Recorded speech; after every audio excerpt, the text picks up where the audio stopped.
नमस्कार दोस्तों, इस समय हम लोग फरीदाबाद के सेक्टर 9 रोटरी ब्लड बैंक में हैं और यहाँ पर रोज़ाना की तरह जो आज भी रक्तदान शिविर लग रहा है और आज जिम्मा उठाया है Rotary Club of Faridabad Aravali ने। और लगातार सभी क्लब्स का जो है एक ही टारगेट है कि वह रक्तदान करें और ये रक्तदान जो है समाज की जो है भलाई के लिए काम आए और उनकी जीवन बचाने के काम आए। और सबसे पहले हम आयुष गुप्ता जी से ही बातचीत करेंगे, यंग डायनेमिक जो इसके प्रेसिडेंट हैं। जी, क्या कहेंगे सर? पकड़ लीजिए। मैं डॉक्टर आयुष गुप्ता, एक एमडी मेडिसिन, रक्त डोनेशन को लेके काफ़ी सीरियसली चाहता हूं कि हमारे शहर के जो थैलेसीमिक बच्चे हैं उनको एक कांस्टेंट ज़रूरत जो लगी रहती है, उसके लिए हम रेगुलरली डोनेट करते रहें, क्योंकि ये एक ऐसा चीज़ है जो साइंटिफिकली भी किसी का ऑल्टरनेट है नहीं। खून का कोई ऑल्टरनेट नहीं है, कोई दवाई नहीं बन सकती, कोई और ऐसा केमिकल नहीं दे सकते, कोई ऐसा फ्लूइड नहीं दे सकते जो खून को रिप्लेस कर सके। कोई मशीन नहीं है, कोई ऐसी चीज़ नहीं बनी, कोई सिंथेटिक ऑल्टरनेट नहीं है खून का। तो ये हमारे डोनेशन से ही जो बच्चे हैं उनको चलेगा। और मैं इस साल ये चाहूँगा कि हम जितने ज़्यादा लोगों को अवेयर कर सकें अबाउट थैलेसीमिया, क्योंकि फरीदाबाद में पूरे देश के एवरेज से डबल लोग हैं जो थैलेसीमिया से सफ़र कर रहे हैं। और वो सिर्फ इस वजह से कि हम इस बारे में अवेयर नहीं हैं कि थैलेसीमिया माइनर का ट्रेट जो है वो हम अपने आसपास चेक नहीं कराते, मैच नहीं कराते, जिसकी वजह से बच्चों में ये ट्रेट मेजर बन जाता है और फिर वो खून के ऊपर डिपेंडेंट बन जाते हैं। अगर हम आज अपने नौजवान लड़के लड़कियों को ये बताएं कि शादी करते वक्त वो अपने थैलेसीमिया माइनर ट्रेट ज़रूर चेक कराएं और उसके बारे में ओपन रहें, जैसे जागरूकता ज़रूर रहे, तो उसे वो ऐसे माइनर मिल के मेजर बच्चे ना बनाएं, तो वो बहुत ज़रूरी काम रहेगा। इन डोनेशन ड्राइव्स के थ्रू हमारी ये बहुत ज़रूरी कोशिश रहेगी कि हम थैलेसीमिया अवेयरनेस ज़रूर रेज करें। प्रधान जी, क्या कहेंगे आप? लगातार जो है पकड़ लीजिए, रोटरी ब्लड बैंक में रक्तदान शिविर लगता रहता है। देखो, जैसे इसका नाम ही रोटरी ब्लड बैंक है, तो रोटेरियन जो है उनका ही पहला कर्तव्य बनता है कि इस ब्लड में जितनी ज़रूरत होती है वो आप उसको पूरी करें। इसके अर्थात ये अपने साथ साथ अपने क्लबों के मेंबर्स के साथ साथ बाकी अपने यार दोस्त, अपने ऑफिस में काम करने वाले सबको अवेयर करते हैं, सबको कहते हैं कि ब्लड जो है, और ब्लड की अहमियत बताते हैं कि ब्लड देने का क्या अहमियत है और ब्लड देने से आपको क्या तकलीफ़ होगी, वो भी उसके लिए ये जगह जगह पे बताते हैं। और पुण्य तो है ही, ब्लड देने का पुण्य तो है ही। एक मरते हुए आदमी के यहाँ जब वो ब्लड जाता है तो उसे ऐसा लगता है कि जैसे मेरे अंदर कोई अमृत चला गया और उसकी जान बच जाती है, तो वो कितना खुश होता है, एक सुखद एहसास होता है। मैम, क्या कहेंगे? See, I cannot donate blood because I'm a thyroid patient. But यहाँ आके जब मैं लोगों को देखती हूँ ऐसे बच्चों की हेल्प करने में, मतलब बहुत अच्छा फील होता है। सो आई डोंट फील ब्लेस्ड कि मैं उतनी लकी नहीं हूँ कि मैं उन बच्चों की हेल्प कर सकूँ, but I am there, I am standing here so that at least मैं उसका एक पार्ट बन सकूँ। चाहे मैं डोनेट नहीं कर सकती, बट खड़े होकर I can be part of this thing. Motivation तो देने आ ही सकते हैं और यही है कि क्या कहेंगे मैम? यहाँ आके गूज बम्स हो जाते हैं। बेसिकली मुझे ऐसा लगता है, जबकि मेरे अभी 4 मंथ्स नहीं हुए हैं, मैंने 1 अप्रैल को अपने बर्थडे वाले दिन यहीं दिया था ब्लड। तो आज मैं दीपक जी के पीछे पड़ी हुई थी, मुझे ब्लड ले लीजिए, मतलब मुझे तो देने का बहुत मन है, बट ही सेड कि अभी नहीं। तो रूल्स आर रूल्स, बट बहुत अच्छा लगता है। ऐसा लगता है कि दिल को सुकून मिलता है। बेसिकली मैं इंतज़ार कर रही हूँ कि मैं कब मेरे कंप्लीट होंगे 4 मंथ्स और बस मैं आके दे दूँ। बहुत अच्छा लगता है। मैताली जी, क्या कहेंगे? मैं तो कहते कहते बूढ़ा हो चुका यार, इतने साल हो गए। ये जागरूकता का असर है कि लोग जागरूक हो रहे हैं। हमें याद है जब मतलब 100 यूनिट ब्लड इकट्ठा करना मुश्किल होता था, आज हम मिनिमम 1500 से 2000 यूनिट इकट्ठा कर लेते हैं। This is just because of A contribution. जब हमने स्टार्ट किया था तब 5 क्लब थी, आज 37 क्लब है। I think it's a contribution and motivation. जो बात आपने कही ना कि मैं नहीं दे सकती, आप इससे बड़ा काम भी कर सकते हो।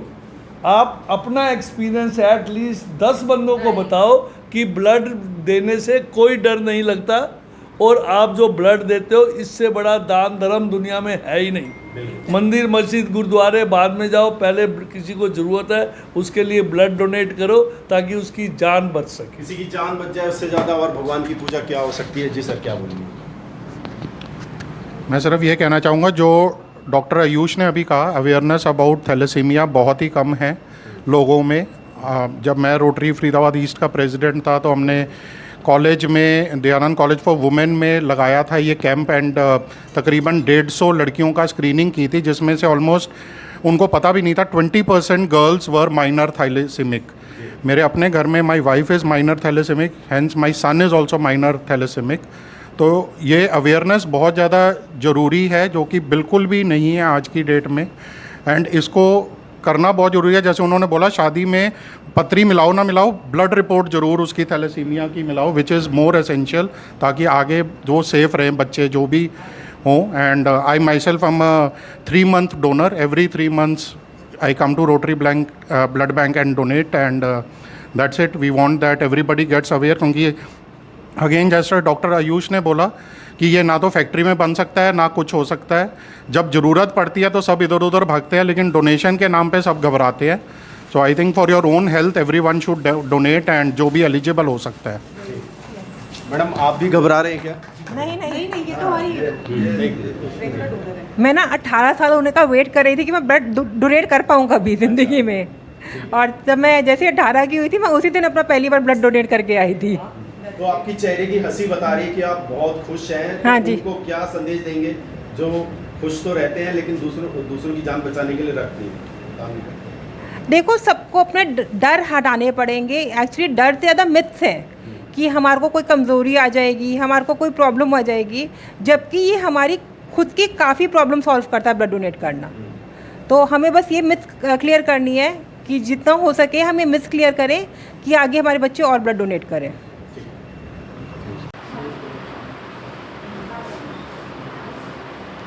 अगर आप जितना ब्लड डोनेट करेंगे आपकी बॉडी सेहत के लिए अच्छा है, और किसी की लाइफ सेव हो सकती है, और फीलिंग तो हमेशा अच्छी ही आती है क्योंकि आप अपना ब्लड दे रहे हैं, तो एंड वो किसी के हेल्प में आए, उससे बढ़िया कोई बात हो ही नहीं सकती। किसी की जान बच सकती है, इसलिए फीलिंग अच्छी है। हाँ जी।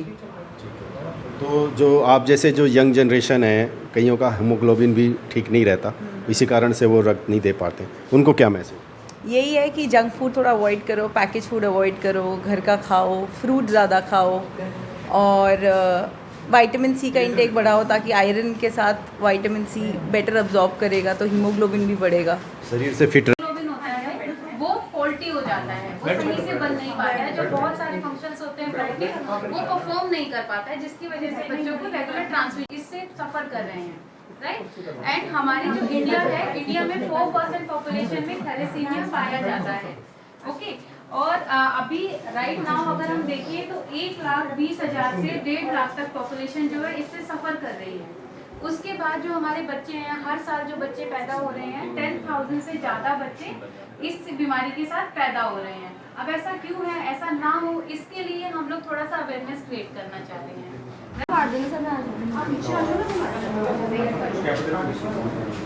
कहूँगा कि ब्लड देने से हम किसी की ज़िंदगी तो बचाते ही हैं, लेकिन साथ में अपने शरीर का बहुत फ़ायदा करते हैं। हमारे जो शरीर में अनवांटेड एलिमेंट्स हैं वो निकल जाते हैं, और ब्लड फ्रेश हो जाता है, सेहत बनी रहती है।